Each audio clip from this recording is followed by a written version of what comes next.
ये एक important note point है कि रिजल्टेंट इंटेंसिटी क्या होगा जब दो वेव कोहेरेंट होंगे। देखिए, रिजल्टेंट इंटेंसिटी का फॉर्मूला होता है I1 plus I2 plus 2 root I1 root I2 cos phi. अब देखिए, अगर आपका वेव्स कोहेरेंट है तो I1 is equal to I2 is equal to I nought हो जाएगा। मतलब I1 की जगह भी आप I नॉट पुट कर दीजिए, I2 की जगह भी I नॉट पुट कर दीजिए, तो रिजल्टेंट इंटेंसिटी आपका आएगा I nought plus I nought plus 2 I nought root I nought into root I nought is I nought cos phi. तो इसे आप क्या लिखोगे सिंप्लीफाई करके? I is equal to 2 I nought plus 2 I nought cos phi, यानी 2 I nought common ले लिया आपने, 1 plus cos phi. 1 plus cos phi क्या होगा? देखिए simple maths, 1 plus cos 2 theta क्या होता है? 1 प्लस कॉस 2 थीटा होता है 2 कॉस स्क्वायर थीटा। मतलब अगर यहां पे 2 थीटा है तो यहां पे थीटा हो जाएगा उसका हाफ। तो इसी तरीके से 1 प्लस कॉस फाई है, यहां पे फाई है, तो ये बन जाएगा आपका 2 कॉस स्क्वायर, उसका हाफ हो जाएगा, यानी कि 5/2, यानी कि रिजल्टेंट इंटेंसिटी होगा 4 I नॉट कॉस स्क्वायर 5/2। ये एक नंबर में सीधे पूछा भी जाता है क्वेश्चन कि prove that resultant intensity for to coherent wave is 4 I nought cos square 5/2। या क्वेश्चन में इसे यूज भी करेंगे, तो आप इसे नोट डाउन कर लीजिए। सो बच्चों, सुपरपोजिशन के प्रिंसिपल पे बेस्ड ये क्वेश्चन है, ट्राई कीजिए। क्वेश्चन है आपका, दो वेव सुपर इंपोज कर रहा है जिस केस में maximum intensity to minimum intensity का रेशियो 25:4 है, मतलब कि Imax by Imin 25/4 है, और आपको बताना है ratio of intensities of interfering wave, मतलब कि I1 by I2 बताना है। तो क्वेश्चन में क्या गिवन है, क्या बताना है, ये मैं एक बार लिख दे रहा हूं और आप वीडियो पॉज करके एक बार इसे जरूर ट्राई कीजिए। क्वेश्चन है आपका Imax by Imin, maximum intensity bye minimum intensity 25/4, और आपको बताना है, आपसे पूछा गया है कि I1 by I2 क्या होगा, ratio of intensity of interfering wave I1 by I2 क्या होगा। राइट, सो क्वेश्चन को प्रोसीड करते हैं। आई होप आपने पहले पॉज करके ट्राई किया होगा एंड देन सॉल्यूशन देख रहे होंगे। तो देखिए, Imax by Imin दे रखा है 25/4। Imax होता क्या है? Root I1 plus root I2 का होल स्क्वायर। Imin क्या होता है? Root I1 minus root I2 का होल स्क्वायर, यानी कि 25/4। So root I1 plus root I2 by root I1 minus root I2 क्या होगा? Plus root I2 by root I1 minus root I2। ये क्या होगा आपका? ये होगा 5:2। 5:2। अब यहां पे आपको I1 by I2 बताना है। Root I1 by root I2 निकालेंगे and then I1 by I2 बताएंगे। तो आप पहले यहां तक नोट कर लीजिए, क्रॉस मल्टीप्लाई करके हम आगे बढ़ रहे हैं इस क्वेश्चन में। तो आपने आई होप यहां तक नोट कर लिया होगा। अब इस क्वेश्चन में पहले हम क्रॉस मल्टीप्लाई करते हैं। तो जब क्रॉस मल्टीप्लाई करेंगे तो आपके पास आएगा 2 root I1 plus 2 root I2 is equal to 5 root I1 minus 5 root I2। Root I1 वाला टर्म एक साइड होगा, रूट I2 वाला टर्म एक साइड होगा, यानी कि 7 root I2 is equal to 3 root I1, यानी कि root I1 by root I2 is equal to 7/3। तो root I1 by root I2 आपके पास आ चुका है 7/3। क्रॉस मल्टीप्लाई किया एंड देन सिंपली सॉल्व किया है। बट इस क्वेश्चन में आपसे पूछा गया I1 बाय I2 क्या होगा, तो आप दोनों साइड सिंपली स्क्वायर करोगे।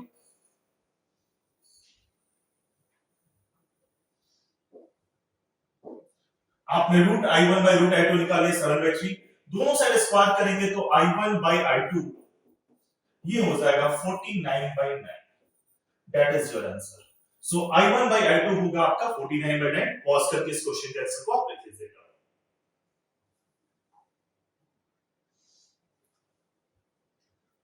नेक्स्ट टॉपिक है आपका interference.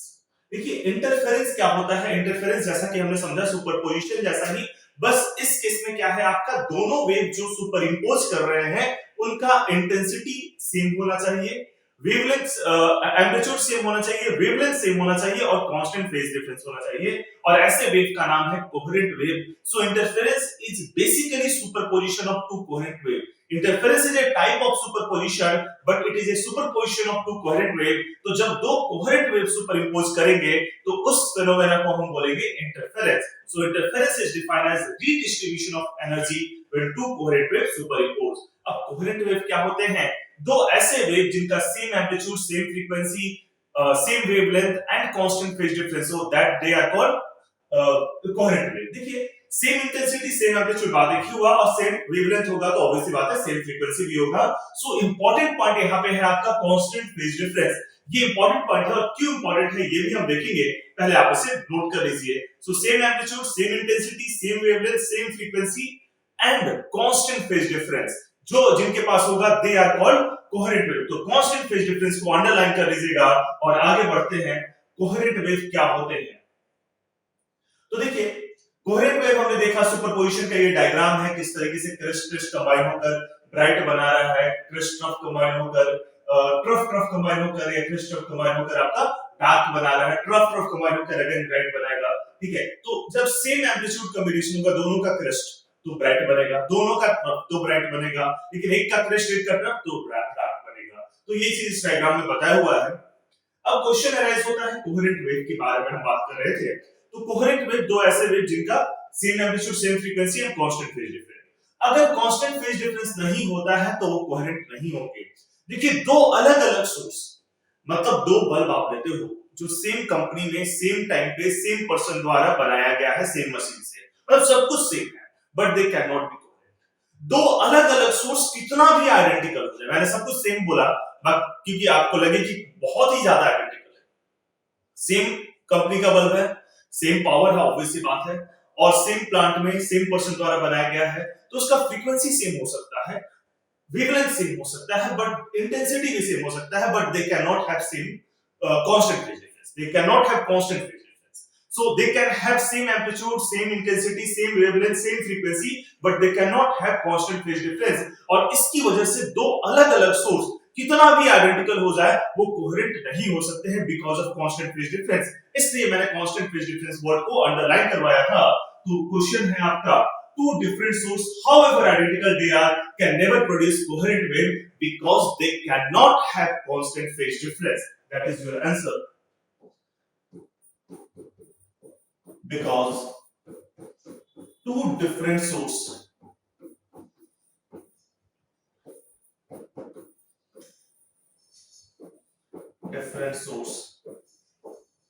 cannot have constant phase difference।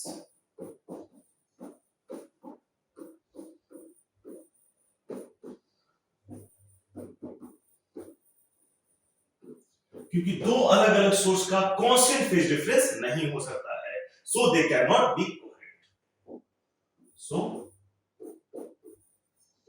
They can not be coherent.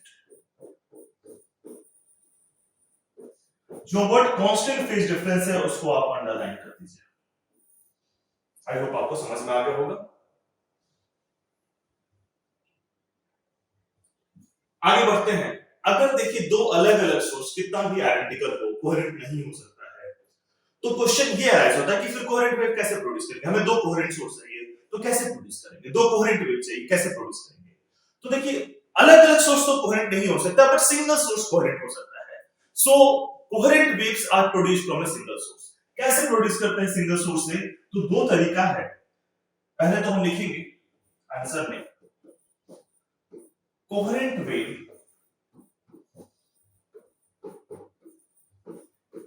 waves are produced from single source, from single source। तो कैसे सिंगल सोर्स से प्रोड्यूस करते हैं, ए हुआ आपका, एक तो सोर्स के सामने डबल स्लिट रखकर बाय placing double slit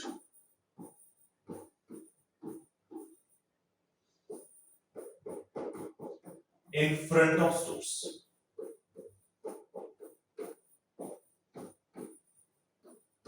ठीक है, तो एक सोर्स लिया हमने और उसके सामने डबल स्लिट लिया। ठीक है, तो यहां से जो लाइट जाएगा इस तरीके से, तो एक सोर्स के सामने आपने डबल स्लिट पुट कर दिया, उस तरीके से हम प्रोड्यूस करते हैं। दूसरा तरीका है by using a source and its reflection. तो देखते हैं कैसे करेंगे। पहला आपने लिख लिया, तो एक सोर्स के सामने डबल स्लिट कर दिया, तो डबल स्लिट से जो भी लाइट निकलेगा ये दोनों कोहेरेंट वेव होंगे because they are produced from a single source, so both are coherent wave, this two are coherent wave, ये दोनों coherent wave, this are coherent wave. और दूसरा तरीका है आप एक सोर्स ले लो और मिरर से उसका रिफ्लेक्शन प्रोड्यूस करो, तो ये सोर्स और उसका रिफ्लेक्शन दोनों एक ही चीज है, एक ही सोर्स से निकल रहा है, तो वो आपका कोहेरेंट वेव बनाएगा। देखते हैं कैसे। तो बी, आई होप आपने ये लिख लिया होगा पूरा। तो बी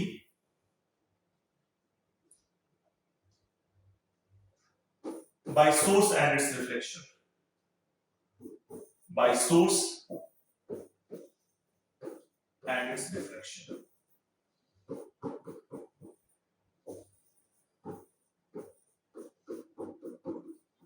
तो आपने एक सोर्स लिया और यहां पे एक मिरर लगा दिया, ये मिरर एक रिफ्लेक्शन प्रोड्यूस करेगा।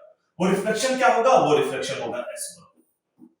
अब ये मिरर का ही इसी सोर्स का लाइट है ये S, इसी सोर्स का रिफ्लेक्शन है ये S, तो ये दोनों एक ही सोर्स हुआ, दो अलग अलग सोर्स नहीं है, तो यहां से जो दो वेव निकलेंगे वो दोनों कोहेरेंट होंगे। आई होप आपको समझ में आ गया। बट यहां पे इस चैप्टर में हम लोग एक सोर्स के आगे डबल स्लिट पुट कर कोहेरेंट वेव प्रोड्यूस करेंगे। आई होप आपको how coherent waves are produced समझ में आ गया होगा एंड आपने नोट डाउन कर लिया।